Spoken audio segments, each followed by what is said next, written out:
नमस्कार दोस्तों, मैं हूं स्वतंत्र खुरमी आपके साथ। आज हमारे रेडियो दोस्त प्रोग्राम के मेहमान हैं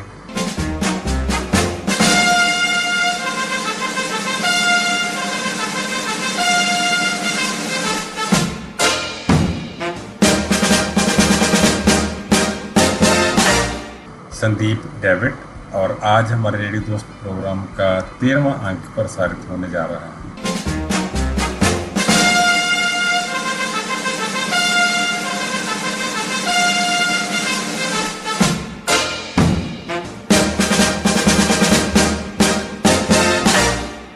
संदीप डेविड हमारे मैट्रिकुलेशन के सहपाठी हैं। इन्होंने मैट्रिकुलेशन के बाद राजेंद्रा कॉलेज से प्री इंजीनियरिंग करी, फिर थापर से बीई मैकेनिकल करी है। उसके बाद इन्होंने आईआईएम से मैनेजमेंट का लीडरशिप का प्रोग्राम कंप्लीट किया और फिर संदीप टाटा ऑटोमोटिव सिस्टम्स में जॉब करने लग गए। आजकल संदीप पुणे में रहते हैं। रिटायरमेंट के बाद उनका चंडीगढ़ आकर रहने का इरादा है। रेडियो दोस्त में संदीप आपका स्वागत है। 2-4 बातें हमने प्रोग्राम शुरू होने से पहले भी कर ली हैं संदीप से, लेकिन मुझे बहुत हैरानी हुई उनके साथ बातें करने के बाद, क्योंकि हम एक बहुत ही शाई, वैसे स्मार्ट लड़के के साथ बात कर रहे हैं। उन्होंने अपनी शख्सियत को छुपा के रखा हुआ है, इसके बारे में हमें मालूम नहीं था। आज कुछ बातों में वो थोड़ा खुले हैं, आपके साथ शेयर करते हैं उनकी बातें। आप हमें एमएसडी स्कूल की कोई अविस्मरणीय घटना जरूर सुनाएं। एमएसडी की यादों में सबसे पहले मैं जो भूल नहीं पाता हूँ वो हमारी कैंटीन का जो ब्रेड पकौड़ा था, उसका जो लुक था, उसका जो साइज था, उसका जो टेस्ट था, उसकी जो स्मेल थी, उसकी जो टेंडरनेस थी, वो आज तक मेरे दिमाग में है। और वो जो टेस्ट है, मुझे शायद ही मैंने उसके बाद वो कहीं खाया हो। तकरीबन 44 साल पहले एमएसडी स्कूल में इकट्ठे ब्रेड पकौड़ा खाया था। एमएसडी स्कूल में खाए ब्रेड पकौड़े की परिभाषा सुनने के बाद हमारे मुंह में तो पानी आया ही है, लेकिन हमारे सुनने वाले मित्रों के मुंह में भी पानी आ गया। उनका भी ब्रेड पकौड़ा खाने का मन हो रहा है। आप घबराइए मत, हम आपको अगली एलुमनी में एमएसडी स्कूल का ब्रेड पकौड़ा जरूर खिलाएं। रेडियो दोस्त प्रोग्राम को रोचक बनाने के लिए 2-4 सवाल, कुछ टेढ़े भी पूछे जाते हैं। अब हमारा मन है कि हम आपसे ये पूछें कि लड़कियों के साथ आपने कब पहली बार बात की, और क्या नोट्स एक्सचेंज करने की बात की या कोई और बात की? कुछ हमें बताएंगे आप? स्कूल में मैं काफ़ी शाई और रिजर्व टाइप का इंसान था। मुझे याद नहीं है कि मैंने कभी किसी लड़की से बात की हो। संदीप, अब ये तो बात नहीं बनी ना, जिस ढंग से आपने ब्रेड पकौड़े को परिभाषित किया है, इसको भी थोड़ा विस्तार से बताएं। इसका ये मतलब नहीं कि मुझे उनसे कुछ प्रॉब्लम थी। अब तो आपने हम सबको उलझन में डाल दिया। बट मैं कुछ ऐसा शाई टाइप का आदमी था कि मुझे हिम्मत नहीं होती थी बात करने की। रेडियो दोस्त प्रोग्राम में हम मेहमान के साथ बातचीत करते वक्त मेहमान की पसंद के गाने भी बजाया करते हैं, तो फिर लीजिए संदीप की पसंद का नगमा सुनिए। ये क्या कम है,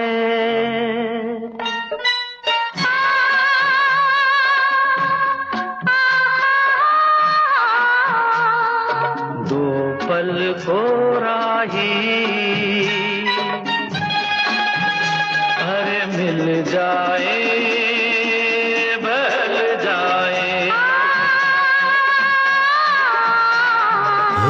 कहीं दूर निकल जाए। दूसरी बातें ये हैं कि मेरे बड़े भाई बहन भी वहाँ पढ़ते थे और टीचर्स मुझे हमेशा यही सुनाया करती थी कि वो बहुत इंटेलिजेंट है, तो मुझे भी उनकी कैटेगरी में आना चाहिए। अच्छा, तो फिर गुरुजी के उपदेश की पालना हो रही थी। ठीक है। तो स्कूल के बाद जब आप कॉलेज में गए तो वहाँ तो शरारतें हुई होंगी? शरारतें आमतौर पे नहीं होती हैं, पर कभी कभार जब मैं अपने पुराने मित्रों के साथ बैठता हूँ शाम को, तो खुल जाते हैं। जब खुल जाते हैं तो बातें होती हैं, मजाक होते हैं, कई कहानियाँ, किस्से सुने जाते हैं। ये बहुत अच्छी बात है, क्योंकि शरारतें करने से, हंसने मुस्कुराने से शख्सियत में भी निखार आता है। बस ऐसे ही मौक़ों पे थोड़ा बहुत मजाक हो जाता है। अब आप स्टूडेंट लाइफ में दोस्तों के साथ बिताए हुए पलों में कोई तजर्बे की बात आपके सामने आई हो, कुछ ऐसी घटना जो आप हमारे साथ शेयर करना चाहते हैं, जो अब तक हमें मालूम नहीं है, संदीप उसके बारे में बताएं। हाँ, जिंदगी ने काफ़ी तजुर्बे दिए हैं, बट कुछ तजुर्बे होते हैं जो आपकी लाइफ को चेंज कर देते हैं। ऐसा ही एक तजुर्बा मैंने एक्सपीरियंस किया था। जैसे ही मैं थापर से इंजीनियरिंग करके अपनी फर्स्ट जॉब के लिए फरीदाबाद गया, तो उस टाइम फर्स्ट टाइम मैं पेरेंट्स से दूर रहा था और काफ़ी नए दोस्त जुड़ गए थे हमारे साथ। और इवनिंग में जब ऑफिस के बाद हम इकट्ठे बैठते थे तो फिर कई दौर शुरू होते थे। ड्रिंक्स में बैठे हैं, बातें शुरू हो रही हैं, उसके बाद लेट नाइट हम डिनर करने जा रहे हैं। तो ऐसे ही, तो मैं ज़्यादा पूजा पाठ वाला इंसान नहीं था, तो उस टाइम एक दिन हमने काफ़ी पी हुई थी बेसिकली। ये जो आपने कहा काफ़ी पी हुई थी, ये कॉफ़ी है या काफ़ी पी हुई है? चलो, मेरी आदत है मजाक करने की, आप आगे बताएं। और मेरे स्कूटर के पीछे दो और लड़के बैठे हुए थे और हम मथुरा रोड पे जा रहे थे। तो जैसे ही हम जा रहे थे, सडनली स्पीड तेज हो गई, मेरा हाथ हैंडल से छूट गया एंड मुझे लगा कि भाई गए अब बस। उसके बाद पता नहीं कैसे हैंडल पे हाथ आया और मैंने स्कूटर रोका और पीछे वाले लोग भी मेरे उतर के मुझे देखने लगे कि भाई ये क्या हुआ था। बेसिकली मुझे कुछ नहीं पता था, बट मैं एक ही चीज़ था कि आज मैं बिल्कुल बच गया हूँ। I have seen death from very close उस टाइम। तो जैसे ही मैंने देखा आसपास, तो मुझे सामने बहुत बड़ी हनुमान जी की एक प्रतिमा नजर आई। बहुत बड़ा मंदिर था वहाँ पे लेफ्ट साइड पे। तो मुझे ऐसा लगा कि इन्होंने ही मुझे बचाया है। वो दिन और आज का दिन है, और उस दिन भी मंगलवार ही था। तो उसके बाद मैंने मंगलवार को कोई ड्रिंक्स, नॉनवेज सब कुछ मैंने छोड़ दिया और हनुमान चालीसा का पाठ करना शुरू कर दिया। एंड उसके साथ मैंने देखा कि मेरी जिंदगी में काफ़ी अच्छी घटनाएं हुई और मेरा विश्वास बढ़ता गया, जो कि आगे जाके काफ़ी मुझे फल मिला उस चीज़ का। हमारे मित्र संदीप बड़े शायर रहे हैं। हम उनसे उनकी हसीन यादों के बारे में भी जानना चाहते हैं। एक किस्सा है कि शादी से पहले मैं अपनी वाइफ डॉली, उससे मिलने आगरा गया था। आगरा में उसने पहले ही अपनी सहेलियों के साथ एक प्लान किया हुआ था कि जब मैं आऊँगा तो हम ताजमहल देखने चलेंगे। मुझे इस बात का नहीं पता था।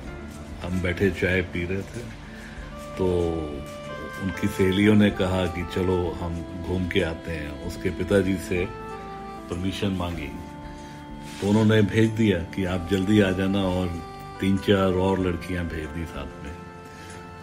तो मैं ज़्यादा बात नहीं करने वाला आदमी था, तो उस टाइम मैं आगे बैठा ड्राइवर के साथ और ये सब लड़कियां डॉली के साथ पीछे थी। रास्ते में उन्होंने कार को रुकवाया। वाह जी वाह, संदीप हमारे मित्र बड़े ध्यान से आपकी बातें सुन रहे हैं। मैं आपकी बातों को इंटरप्ट नहीं करूंगा, लेकिन बैकग्राउंड में कोई ना कोई म्यूजिक जरूर चलता रहेगा। और कार को रुकवा के कहा कि संदीप जी आप पीछे आ जाइए, हम आगे बैठते हैं। तो उन्होंने मुझे डॉली के साथ बिठा दिया। ये गंगा राम की समझ में न आए। और जो डॉली के साथ बिठाया, हम दोनों साथ बैठे और 2 लड़कियां और साथ में थी। तो वो जो उस टाइम एक फर्स्ट टाइम जो फीलिंग आई थी, वो मुझे याद है। बहुत अच्छा लगा था उस टाइम। संदीप, आपको तो गाने का शौक है, तो उस टाइम पे कोई आपको गाना याद आया हो या गाया हो? एक यही गाना है जो उस टाइम मेरे दिमाग में आया था जब मैं और डॉली चांदनी रात में ताज देखने गए।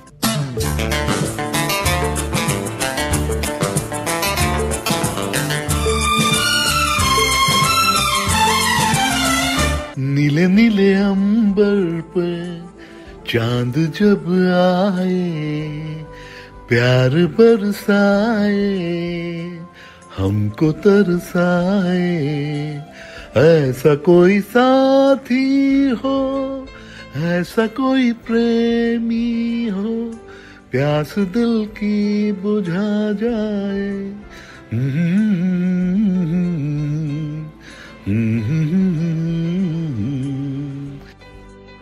माशाल्लाह। तो हमारे भाभी जी तो बहुत खुश हो गए होंगे कि ये तो शायर भी हैं। मुझे लगता था कि मैं काफ़ी रोमांटिक किस्म का आदमी हूँ अंदर से, बट रोमांस कभी बाहर नहीं निकल पाता था मेरी आदत की वजह से। हाँ, तो आदत तो वही ना कि आप शाई बिल्कुल मेरी तरह हैं, जैसे मैं कुछ नहीं बोलता हूँ।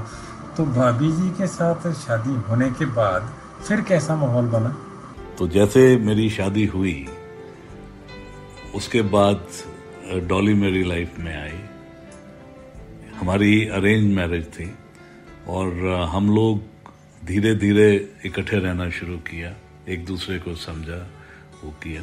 उसके बाद मैं देखता था कि इतना समर्पण एक इंसान में दूसरे इंसान के लिए, तो वो मैं अप्रिशिएट करना शुरू कर दिया।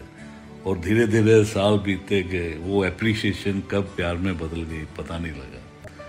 ये सुनिए संदीप की पसंद का अगला नगमा। ये दिल तुम बिन कहीं लगता नहीं, हम क्या करें। ये दिल तुम बिन कहीं लगता नहीं, हम क्या करें। ये दिल तुम बिन कहीं लगता नहीं, हम क्या करें। तस्वीर में कोई बसता नहीं, हम क्या करें। तुम ही कह दो अब है जाने वफा, हम क्या करें। तो वो एक फीलिंग थी जो कि शादी के बाद मुझे महसूस हुई। वो दौर और था, ये दौर और है। उस टाइम पे कहाँ प्रेम विवाह हुआ करते थे। ये तो हमारी सहपाठियों में से 2-4 केस ऐसे हैं जहाँ पर प्रेम विवाह हुए हैं। अदरवाइज तो सब लोगों के अरेंज्ड मैरिजेस ही हुई हैं। और ये बात अलग है कि उस टाइम के वो भोले भाले हमारे सहपाठी आज प्रेम विवाह करने के लिए तैयार हैं। संदीप, आपने अपने लिए इंजीनियरिंग लाइन को चुन लिया। अगर आप इंजीनियर ना होते तो फिर आप क्या होते? मुझे कभी कभी ये लगता था इनिशियल स्टेज पे कि मैं एक गलत लाइन में हूँ अभी इंजीनियरिंग की। हाय राम, हाय राम। सोचा है एक दिन मैं उससे मिल के कह डालूं अपने सब हाल दिल के, और कर दूं जीवन उसके हवाले। फिर छोड़ दे चाहे अपना बना ले, मैं तो उसका रे हुआ दीवाना। अब तो जैसा भी मेरा हो अंजाम, हो गुम है किसी के प्यार में दिल सुबह शाम। पर तुम्हें लिख नहीं पाऊं मैं उसका नाम। हाय राम, हाय राम। और मुझे कुछ उस टाइप के क्षेत्र में होना चाहिए, जैसे कुछ एंटरटेनमेंट हो जहाँ पे उस टाइप का एनवायरनमेंट बेसिकली मुझे लग रहा था। और मुझे बाद में काफ़ी आगे जाके कई लोगों ने भी कहा कि आपको उस लाइन में होना चाहिए था। तो मैं सोचता हूँ कि शायद अगर कुछ होता तो शायद कुछ एंटरटेनमेंट इंडस्ट्री में होता। बस संदीप, ये बात बिल्कुल सही है। हम लोग कलाकार हैं, हमें जैसा रोल प्रभु ने दे दिया हम उसमें एक्टिंग करते चले जा रहे हैं। जो स्क्रिप्ट प्रभु ने हमारे मन में बिठा दी उसके अकॉर्डिंगली हम काम करते जा रहे हैं। ये हमारी जीवन यात्रा।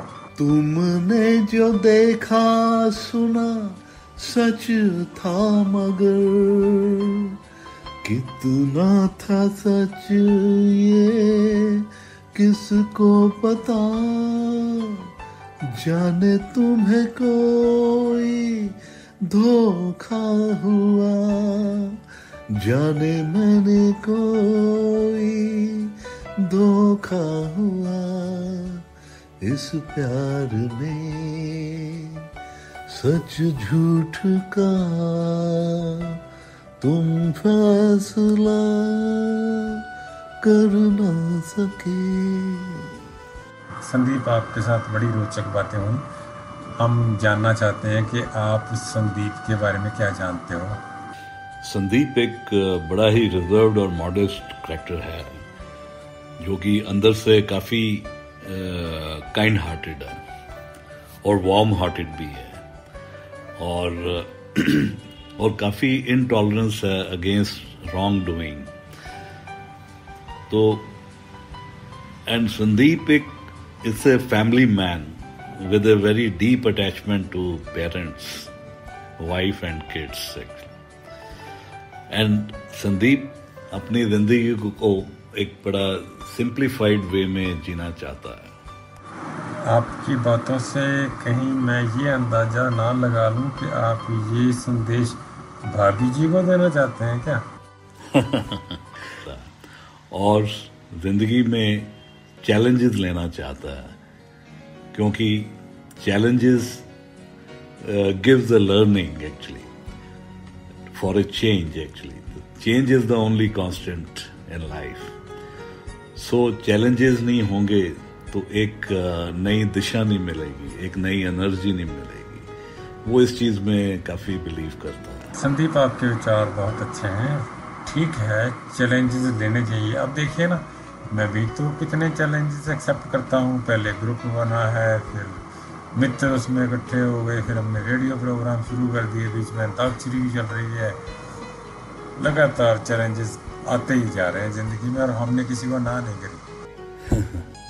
संदीप, अब हमारा अगला सवाल जो है वो ये है कि आपको अगर किसी से शिकायत है तो वो कौन है? मुझे अगर शिकायत है तो शिकायत अपने आप से ही है कि मैं क्यों वक्त नहीं दे पाता हूँ, क्यों अपने दोस्तों से, अपने करीबी लोगों से बातचीत क्यों नहीं कर पाता हूँ, क्यों हम किसी ओकेजन का इंतज़ार करते हैं उस चीज़ के लिए। इन सारी चीज़ों के लिए मैं अपने आप से यही कहता हूँ कि I should be more open with the people and to understand the people, talk to them, बात करें, एक दूसरे से हंसी मजाक करें। यही चीज आगे जाके रह जाएगी। ये सुनिए संदीप की पसंद का अगला नगमा। मैं शायर बदनाम हो, मैं चला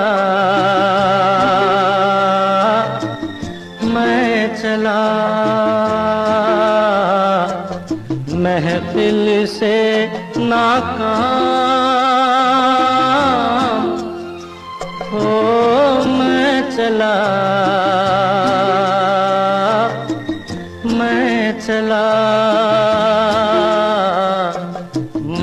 शायर बदनाम। संदीप, आप अपने सहपाठी मित्रों के लिए कोई संदेश देना चाहें तो माइक आपकी ओर है। मेरा अपने दोस्तों के लिए यही संदेश है कि वो अपनी सेहत का ध्यान रखें, ठीक खाएं, ठीक पिएं, उनकी फैमिली हमेशा तंदुरुस्त रहे, खुश रहे और भगवान सभी दोस्तों को अच्छी जिंदगी, खुशियां दे। ये सुनिए संदीप की पसंद का अगला नगमा। ओ हंसनी मेरी हंसनी कहाँ उड़ चली मेरे अरमानों की पंख लगा के कहाँ उड़ चली हंसनी, मेरी हंसनी कहाँ उड़ चली, मेरे अरमानों के पंख लगा के कहाँ उड़ चली। आपके विचार जानना चाहते हैं हमारे व्हाट्सएप ग्रुप के बारे में, जिसमें हमारे 60 से ऊपर सहपाठी रोज आपस में बातचीत करते हैं। अब ग्रुप के बारे में मैं क्या कहूँ, it's an amazing thing which has happened with all of us. After 40 years हम सब लोग मिले हैं और ये श्रेय जाता है हमारे कुछ एक दोस्तों को, जैसे स्वतंत्र आपको, चरणजीत है, और बठिंडा के काफ़ी जो हमारे मित्र हैं, श्याम है, अवतार है, नवीन है, और मेरे माइंड में लोग नहीं याद आ रहे। ये सब लोगों का एक मेहनत का फल है जो कि हम सब इकट्ठे हुए हैं इस ग्रुप में। और आई प्रे टू गॉड कि all group members of this group remain healthy and blessed.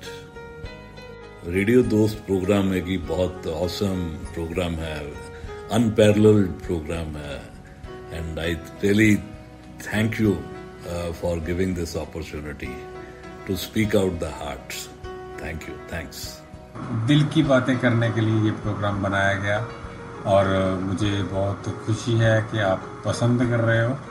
लेकिन थोड़ा सा है मेरे मन में गिला कि मेरी इंटरव्यू किस दिन कोई पब्लिश करेगा। अब बात यह है कि आज संदीप के साथ बड़ी प्यारी बातें हुई, संदीप के बारे में जानने का मौका मिला। इसी तरह हमारे आगे वाले रेडियो दोस्त प्रोग्राम के अंक चलते रहेंगे। संदीप, आपका बहुत बहुत शुक्रिया।